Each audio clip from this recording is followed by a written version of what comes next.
Hi, I'm back. It's Lisa from Feathers in the Woods, and I wanted to talk to you about something that actually made me cry yesterday. So, years ago, I wrote this article for the blog.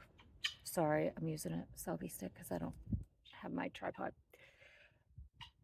And the article was 14 ways to keep the deer out of your garden. And unfortunately, because it's early in the season, I used none of those. Now, I will link that down below so you can read the whole things, but I want to talk to you about my top 3 today because I came out yesterday, and if you can see this, all my tulips, which were about this high, this entire bed was full,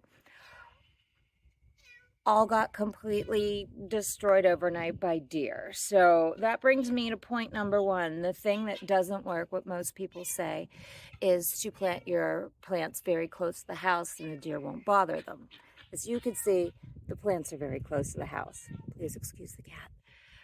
That does not work. So the top 3 ways to keep deer out of your garden. Fencing.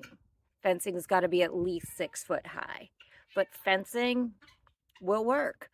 Number 2 is deer netting. You can throw the netting over the garden for your vulnerable plants, and that will help keep the deer away temporarily until you can get something more sturdy or until the plant gets to be big enough that, in this case, they were ready to bloom in a few days and they would have been done in a week. So, number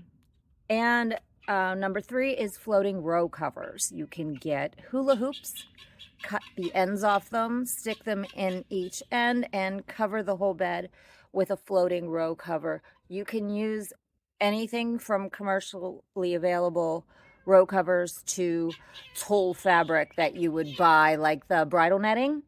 You can get it in any color. You can find it after Christmas. You can find red and green really cheap. After Halloween, you can find black and orange, etc. Things that work that I have somewhat of a decent result with: Irish Spring soap, but it has to be fresh. Human hair. Oh, and letting the dog out. When he comes out a lot, the deer leave it alone, but it rained the last few days, so nobody's been out. But those are my top 3 out of 14 ways to keep the deer out of your garden. And of course, they're all barriers because deer are pretty determined to eat whatever you put out. So I'm going to go figure out what to do because I'm clearly getting no tulips this year. So I'm going to go check my lilies and put a cover on them. Have a great day.